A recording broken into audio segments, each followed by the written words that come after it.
That is that in an AI native company, in my experience, AI or using AI for almost anything and everything is the default. AI native companies can hire differently, right? So they can hire some functions way later and other functions way earlier because it fundamentally shifts what you need to be successful. Like you need to do a lot of very scary things.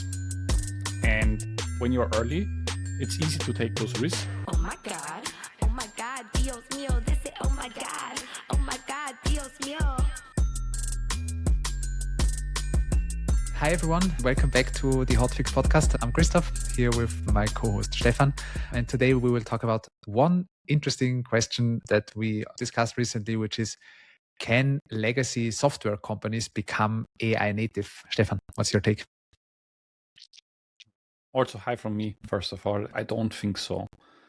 And I don't think so because of experiences I made in the past. I think there's one fundamental difference between those AI native companies and legacy companies, even maybe the 5 or 6 year old companies. That is that in an AI native company, in my experience, AI or using AI for almost anything and everything is the default, where in the more legacy companies or more traditional SaaS companies that now try to become AI companies, you need to push for AI usage, right? And you have a lot of people that had their jobs for years and that wouldn't benefit from this pure AI play because many of those jobs would have never been hired that way then. So I think there's like an incentive for many not to push for it, not because they are bad at what they're doing or they are not valuable to the company, but because AI native companies can hire differently, right? So they can hire some functions way later and other functions way earlier because it fundamentally shifts what you need to be successful. And I think this is very dangerous for a company, right? Very dangerous for culture, motivation. The people that are left behind are usually not very happy about it. So I think this puts them into a very tough position where AI native companies are in a very easy position. They can simply adopt all the latest and greatest innovation. They just need to not hire or wait with hiring as long as possible and then only hire for positions that are truly needed. And I think this is what makes it really hard to transition. Yeah, maybe let's go back one step and start with a short definition of what we think that an AI native company means. And I was thinking about it like an AI native company could not have been founded before probably 2022. so my definition would be the first line of code for the product was written by a coding agent. Yeah. I think like the maturity changed drastically and companies that were in 2022 maybe thought AI could be something interesting and they maybe used it to like maybe make some emails better or some copy or whatever.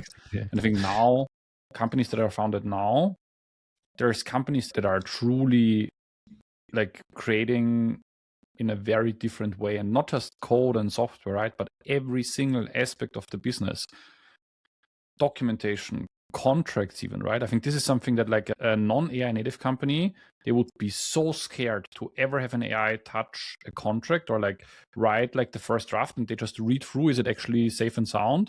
It wouldn't happen. In AI native companies, it does happen.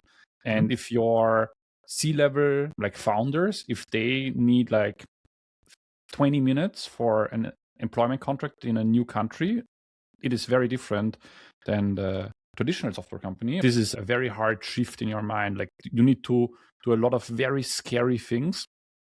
And when you're early, it's easy to take those risks, right? There's just not that much to lose. But the later you are, the harder those risks are to take in my mind. And therefore, most don't. And therefore, AI companies will win over the long run, I believe. Yeah. So obviously every company that was founded AI native after 2024, where the first line of code was written by a coding agent, they have a lot of advantages. Obviously, they are much leaner, most probably. They have far less people to achieve similar things that would have taken more people before. They are culturally probably more modern, so they hire everyone for an AI native company. They hire much more cautiously, most probably. They would generally, I assume, have a mindset of being more early adopterish. So all of this is obviously in favor of these companies. And I think there's probably in every business field available, there's currently an AI native option and a legacy option, and they are competing with each other. But I think there's also some advantages that these legacy companies have. In our last podcast, we talked about what is the true moat and the true edge of AI native companies in the future and how can they win against each other. We concluded that one very important piece will be distribution. How to reach customers, how to make enough noise to still stand out in a sea of 1,000 companies doing the same. And many legacy companies, that's probably one thing that we must admit, have figured that out. Another advantage is they spent some time in the market. They now had 10 years to talk to customers, ideally very often, and have accumulated a lot of knowledge about what it would take to build a great product. They most probably weren't able to also deliver on the promise as fast as the AI native companies are, but they at least generally know how. So in theory, a legacy company that manages to transform into an AI native company would be an ideal construct.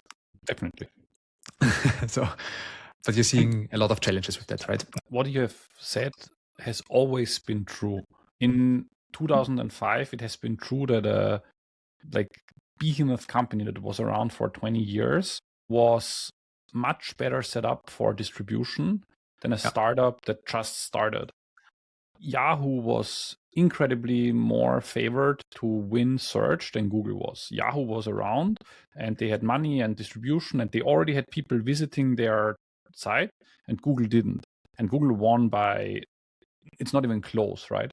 So I think that this reality has always been true, that big companies have a large favor in distribution, but the willingness to change has, there have been very rare occasions, I think, of companies that continued to innovate, that continued to be, first cloud native, I think was a very similar term, 10 years ago, 15 years ago. Companies had similar kinds of fears, and there were a few companies that actually made this transition that are still around now, that were around before.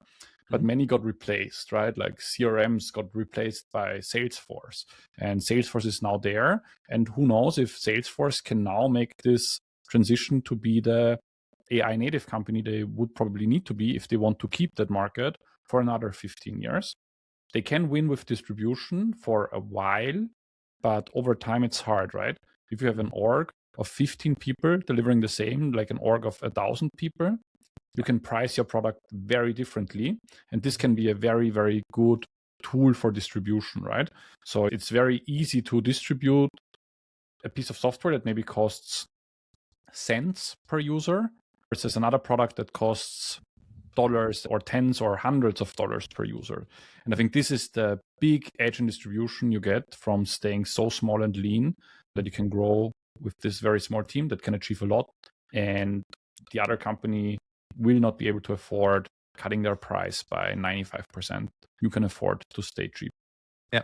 Let's talk about product management, because I think product management is definitely, or is probably one of the positions that change fundamentally between legacy organizations and AI native organizations.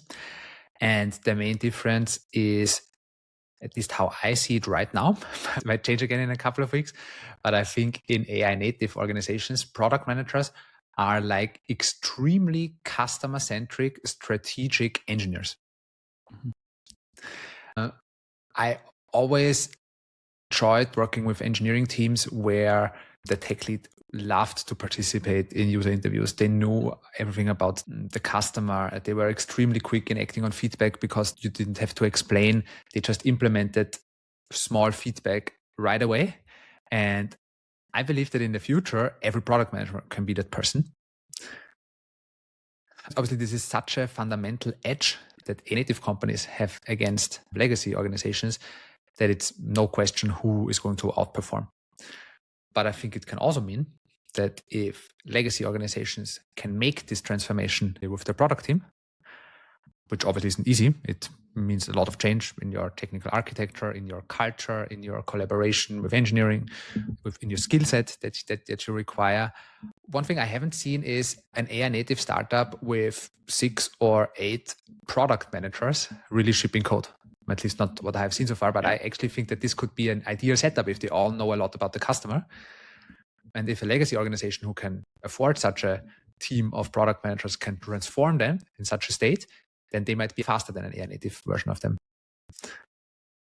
So my question would just be, what is an org looking like that has 8 PMs shipping code? And my implication here is, wouldn't that be an org that is already too large? So I think most truly AI native companies never grow to like a scale of like needing 50 engineers, which is what you probably in like to do current or today's like engineering to product ratios you would see with 8 PMs.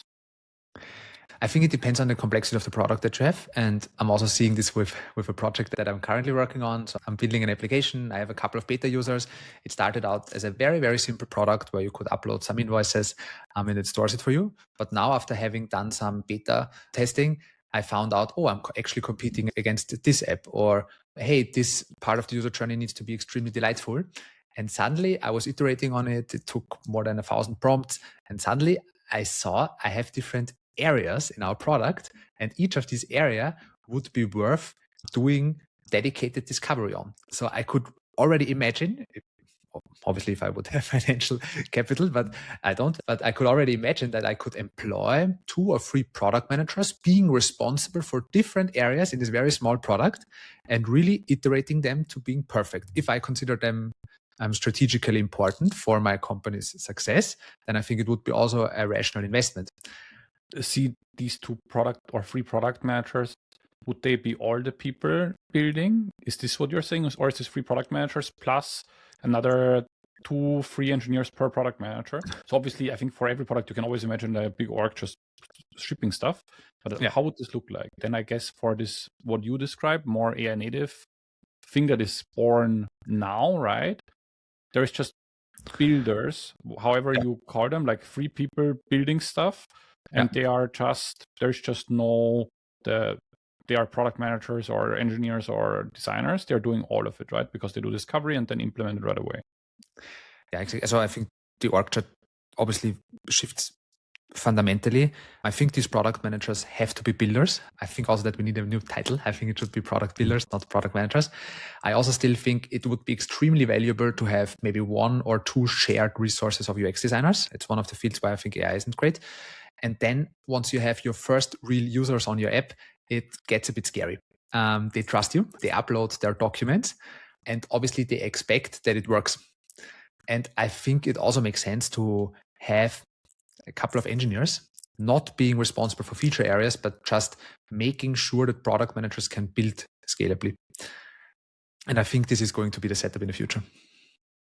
And that makes sense. But that brings me back to how would this not AI native SaaS company, now let's imagine there's a company now, 300 employees in total, 30% of that is like product and engineering, so like 100 people building stuff for a company that does, I don't know, 15, 20 million in revenue. And now there's this AI native company doing 20 million in revenue with 8 people in total in the company. How do you transform this 100-person org to one competing with the 3-person org? Do you get rid of most people and then you have product people building? I guess not. So like practically, how do you now become AI native as this like product org that existed before? So I think there needs to be some sensible ratio for it to work. If you have 1,000 people in an organization building the same product that 3 people can build now, no way to transform that if it's really as valuable. I think what we need to think of is revenue that can be created, right? I think there's now more and more like 10 people company that can build 100 million ARR companies. And there is a lot of legacy companies where you have 200-300 employees for 20, 30 million ARR companies. And there this is the big discrepancy, I think, that you will have issues on in 5 years from now, because you will need to compete and you won't if you need to pay that many people. Yeah, but I think these big ARR numbers are currently generated with software that is not competing with legacy organizations. I think in the fields where legacy organizations are competing with native startups, it's for something that has been solved already. There is some complexity, and usually the ratio to achieve that is, so it's obviously much smaller, an AI native organization, but it's not in the ratio of 100. It's probably in the ratio of a third or a quarter of the size. But even there, let's be very conservative, right? And say we have 20 people in the AI native company, 100 people in the non-AI native company for the same revenue. How do you transform this product org? Because this is still like probably 20 engineers and 4 to 5 product managers that you currently have. And the other company is just maybe 1 product person and 4 engineers. How do you transform this? Great question. So I think there's a couple of also new roles that an organization needs. And then there's obviously a couple of advantages that AI brings that have to be leveraged. And also it means that most likely the organization will get smaller. But I don't think if it's done right, that product management will become smaller. I think every product manager who manages to transform themselves into a product builder is the truly differentiating function because they know most about the customers. They can act immediately on feedback. Ideally, also they have already some tenure in the company and know the market. And I think this is much, much harder to replace compared to a mercenary engineer who doesn't know a lot about the mission of the company and who was just writing code. Then I need to ask you another provocative question. Are you suggesting to just fire most of the engineers in that like 100-person company? If I would have to fire someone, it would be probably the first function I would look at. Yeah. Not everyone, obviously, but every engineer that is close to customers, that understands what the business is trying to solve and understands from a business perspective what the challenges currently are and how they can help, I think are also in a great position to not be laid off. And probably better than the product person, right? Because like if you understand both the technical architecture and the customer, you can leverage AI and like all the technology and all the great stuff even better, right? So this is a superpower. It's just not very common, right? That you have like this deep customer and this deep like code understanding. There's usually a very rare breed of engineers in most companies, and they have been extremely valuable before this technological like difference, right? They have always been extremely valuable. It's just amplifying this even further. So I think it's just not possible anymore. A product person that is scared to create anything anymore, that is not feasible in the long run. And you can't be an engineer that is just creating, right? That couldn't articulate what the customer is, why they use us, what their problem is, how we are trying to solve this problem, all these things, right? So I think this is the thing we get to. And I think in most AI native companies, I would say that most of the hires are gonna be all in this, like engineers are more product focused, product people are more engineering focused. They all converge to some degree. But that means for the 100-person org, if listener is currently in this 100-person org, I would make sure that I understand both what we are doing in terms of technology, architecture, why it works versus other things don't, and also deeply like what do customers care about? Why do they care about these things? Why do they buy? Why do they churn? These kinds of questions. Because I think in the long run, most companies will need to do drastic things to compete with AI native companies. Yeah. And also, if you look at what do AI native companies and legacy companies have in common, it's, in my opinion, I think there's 2 central pieces of content. One is the code of the software, and the other one is customer conversations. And what AI is changing fundamentally is how the one is being fed into the other. So what product managers do, they collect feedback from customers, and in legacy organizations, the process to now act on this feedback was ridiculously slow. There were communications with engineers, feasibility tests, usability tests, which might still be a good idea, planning sessions, then implementations, 8 weeks, then it's being shipped, then you need to report back, you get feedback, you iterate on it again. There's also the other way around. If a support ticket comes in at the company, what does someone do? They translate what's happening in the code to the customer and explaining it to them. And I think that this exchange between customer conversation and code base is just made so much more simple with AI and especially agents that this becomes much more efficient. So the true value, most probably in the future, that companies have, or the true moat that they have against other companies, is just having deeper and richer and more customer conversations. Mhm. Maybe one other content piece is important, and that is very well written company context. The strategy, the market knowledge, values the company has, the clear how do we win strategies against competitors, because this defines how the agents interact between code and customer conversations. And I think there will be a new role emerging in the future that is just responsible for maintaining this context. Maybe it will be also the new leadership function, always providing clear context to the companies how agent should operate. This is regardless of agents or humans consuming. I think like companies in the past that weren't great at making this context explicit always struggled in some way, right? Like it was always like pain for that had like huge effects that were just not easy to measure. If people were just in ambiguity, not understanding direction, not understanding context, would it have been written down?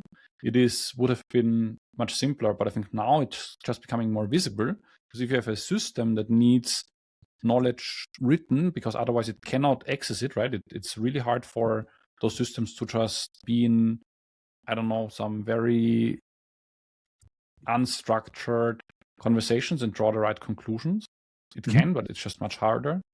For that now to, for example, an agent that can take all the transcript from support conversations and then create tickets for engineering, you need some kind of overall guidance that is somewhere. And I think this context, as you describe it, is doing the best job of giving this context to these agents or the human employees that need to execute as well.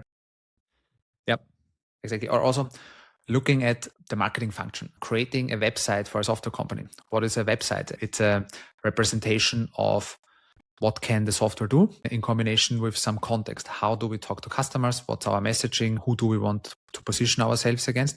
So some context. Most probably, and usually every website is always out of sync with what the product actually does. Not speaking about help centers or support documentations. These are also great use cases of what could be 100% automated with agents in the future. And you're right. Currently, legacy companies, they have probably 5 to 10 people doing that. How do you transform that to being AI native? AI native company sets this agentic first up right from the beginning and doesn't even hire a person for that. Yes, so, and I think going back into this circle of the question we posed at the beginning, I think like if you go down more and more of those routes, right? Like information that needs to be written down, support conversations that need to be held, contracts that need to be written, code that needs to be written, conversations with users need to be analyzed, the research needs to be done. Every single one of those conversations would lead us to, some people need to transform to other things. But if in all roles, people need to transform, that simply means that not as many people are needed to run a well-run software company, right? I think it's just the past needed this because it was very hard, very complicated to build software and do all these things, like all these adjacent functions around it, because there was more and more complexity. But it seems complexity is rapidly reducing, right? It's rapidly becoming simpler and simpler to run a running software company. I'm not saying it's simple, right? It's still hard, but it's not you need 100 very, very smart people hard. You need 15 very, very smart people hard. And this means, in my opinion, that we will definitely need some honesty also for ourselves to understand most mid-sized companies won't stay mid-sized. I think they will be small again, most of them. And that means that there's lots and lots and lots of people that will need to find work outside of software that are currently working within software. I just don't think that for the amount of software, let's say, I think the only chance that this is not true is if there's just much more software than there is today, and there's just 115 people companies for 15 100 people companies that we have right now. Yes, then this redistributes. This is not the case. I think we just need less humans to give us all the software we need as humanity. I just wanted to mention the second scenario that you pointed out. Isn't it also possible? Yes, software companies will be smaller, but isn't it also possible that there will be more companies? Of course, and I think there will be more. Yeah. And maybe we get 3 times as much software companies as we have now, because we need 3 times as much software. But I think it's, for most companies, it's 10% the need of people. So no, it's not that 90% will lose their job, but I think half the people will not be needed to work within software, probably including us. And there's a couple of unsolved problems that were just so niche. So let's say that the starting capital to build a product that generates value was probably €500,000 in the past. You had to hire, 2 to 3 engineers to build an MVP and build it for 6 months. And suddenly it's free. The founder of the company itself could build it on the side, validate it, see if it works or not. And if it doesn't work, move on to something else. And that just opens up the space for problems to be solved, which would not have been profitable before. And eventually these companies also turn into new companies that can hire maybe 8 or 10 people. But here's the kicker. I think there's one important distinction. I think most of those small problems will stay very small companies. So in very small, I don't mean 10 people. I mean 1 to 2 people. So I think that there is just no good incentive to grow beyond the founder or like a small co-founding team. If the problem was not big enough to have 500K thrown at it before, why would it be big enough today to eat 2 million in salaries if you have like 10 people? I just don't believe that this is economically sound. I think it depends on the ambition of the founder. Obviously, you can bootstrap anything to something where the founder could live off. But if the founder then notices, hey, there's a couple of other adjacent problems that I could also solve, and I'm uniquely positioned to solve them now because I have the customer knowledge now, need a couple more people helping me out to solve these adjacent problems, I think that's a very likely scenario for this newly formed company. For sure, but I actually think that this is then less people, because I think like in this scenario, you could have 10 one-people companies solving 10 adjacent problems, or 1 3-people company solving 10 adjacent problems. So I think this actually again leads to not needing as many people. So I just think overall, for all the problems that there are, either there is, I think, and this, right, like 6 months ago, we couldn't predict the future. I'm trying to predict the future again. Not a great track record on this, but I think like just there, I just don't see a world currently where we need this huge amount of people all going into software. And if you look at trends, more and more and more people in junior positions try to get into software because it has been such a high paying, great career kind of field for the last 20 years. So it's just more and more and more people also coming into the space. And it seems like that we are currently steering towards having way too many people go towards software. And I just think that for most people being in year 1 now, or year 0 or year -3, because they are currently, I don't know, in university, it will be very hard to break in and compete in a space where there's others with 10 years of experience or maybe 5 years of experience. They're already AI native and they have more under their belt. It will be very hard. I think it will never be 2021 again or 2018, 2019. Where it's just there's just work for everyone and more work than there is people, and it will all be very easy and rosy.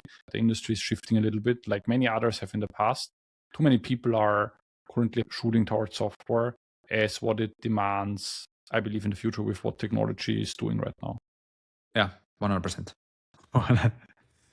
100%, especially super specialist roles. Yeah, it's going to be hard. What does this mean? What does this mean for venture capital in software? Wasn't venture capital in the past funding the next step, which usually meant hiring more people? When it's not necessary, doesn't this also fundamentally change how investors invest into software companies? Most likely, right? And I think there's already, you see a lot of AI native companies that in the past would have raised a very quick Series A, Series B after their seed round. And then now you see that there's more and more companies that are staying on like their first round of investments, right? They, I don't know, pick up a few million like for a seed round, and then they just don't see like an incentive to spend this very quickly anymore, but rather take this capital and run with it for ever, right? Like run for it until profitability 2 or 3 years down the line, and then grow with a small team and still grow very, very aggressively. Before it was always like this decision, do we raise to grow or do we like just grow very slowly? Now you can raise once, pick up a team of like 10, 8, 12, 15 people, and suddenly you can create a company that can grow very, very aggressively without the need to raise another 50 million to grow to 100 people. The case maybe changes in terms of what money will be used for. So maybe there will be companies that just raise that 50 million and pump it into marketing, pump it into like ads and whatnot. They win against the company that doesn't do that. They both have 15 people, but one just spends money to grow and like distribute quicker, just kills the other company through that. Maybe this is a path that we see, but it would also seem crazy in today's terms or yesterday's terms to have a people org of like 12 that cost you like, I don't know, 2 million and then spend 50 on, I don't know, 3 years of ads. Would seem absolutely insane, but maybe this is where it goes. Very hard to predict, I would say, but yes, I guess it is changing. Yeah. So one thing that has to change is angel investments. So I think that previously when you founded a software company, you tried to raise some capital only on the idea of it. Then someone trusted the founder, and then they became some angel investment. And with that, they hired the first 2 to 3 engineers to build an MVP. This can be done by the founder, him or herself. So I think that should be probably less angel investment activity. You're right. There's definitely other capital needs besides engineering capacity, ads. Maybe you're building a product that still requires service capacity to onboard new customers. Yeah. Maybe. Or I think like the remaining one is also things like deep tech companies that solve like really hard, technologically challenged, and they need to build for 3 years before they can sell anything, or like biotech, pharma. Like there's all like this technology companies in those spaces that also need to work usually for a very long time before they can create something that is sellable. Because there's just also a very high regulatory bar that is just much harder to disrupt, right, than like pure play SaaS for businesses. That's just much easier. So I think there's all these spaces where capital is very much needed. But I think for your point, I think for angel investments, I think the bar is also raised much higher now to probably get that money, right? Like, so I guess I would imagine an angel investor 5 years ago would get tons and tons of pitch decks with loads of maybe early signs of some kind of traction that is like some kind of proxy. But I guess today they would receive a bunch of decks with real traction because people just built their MVP in Lovable, somehow got their first 5, 10, 15 paying users, and suddenly there's revenue before they ever needed a single euro. And I think this is different. That if you want that angel investment to maybe quit your full-time job and like fully work on your startup that couldn't sustain yourself yet, the amount of money it generates, it's much harder to get that money today, I would say, because the competition is higher. And I think the thing that we talked about just before, with more and more one-person companies, more and more small problems that are worth solving, I think the competition in every single problem that you will face will just be so much higher, because the group that can create an MVP has 100-folded. Like before it was like, I think 1% of, or less than 1% of the people that can build an MVP today could have built an MVP 5 years ago. And today, if you are just knowledgeable in that field, you can probably build something to solve the problem there. And this makes also getting angel investments, I would assume, much harder. I'm really curious already about newly built software that is built by people who are not coming from software at all. So what if someone from an industry who has never built software is going to build software? They might have the best business knowledge, but I'm really wondering, I think currently everyone who has worked in software previously and is now trying to build the new way has a clear advantage against someone who has not. But do you also see a path where AI is capable of abstracting software building so heavily that it becomes so easy that literally anyone could build, let's say, a podcast recording software? Yeah, and I think so. We will be at that point at one point. The question is when or for how long it continues like this, right? And that's why I think all of our predictions might be wrong. Because I think if we're at that point, maybe creating software as we think about it now is not what is done anymore, right? Maybe there is these agentic systems may be able to create like most of those one-person easy problems themselves, right? And then there is just one company that owns the engine behind it that pumps out 50 companies a day. And that, I think like these are all the things where this conversation becomes really hard to have, because then, it doesn't really make sense anymore the way we do things today, or like abstract what we do today to a world that is very different. But I think having a similar conversations 5 years ago, we wouldn't even have thought that we are where we are today. So I think in 5 years, we will be further than we can ever even dream about today. So, and then we laugh about it and say, it's the best that ever happened to all of us, even though our jobs and lives changed dramatically. All those problems that we had in our lives are suddenly solved, and we are very happy about that. So but I guess this is now very futuristic and very uncertain. Also, one lesson for me from last year: stop making predictions. Don't predict the future, and then have a 45-minute podcast about predicting the future. Exactly. So, Stefan, just a quick summary. I think you are very skeptical when it comes to that legacy companies can transform into AI native companies. I also think all of them are going to have very, very challenging times to compete. I think there's also some advantage on the horizon if they manage to do so. I think they have some advantages. They have time in the market. They have customer knowledge. They might have a couple of very capable persons who understand their customers. And if they manage to use this capital effectively in a way that it really transforms into value, then I think there's some likelihood that they manage to transform and then also win against competition. Thanks so much, Christoph. I really enjoyed the conversation. And I think we should definitely look back at this in a year from now and see where we went. Cool. Thank you all. Bye. Thank you so much.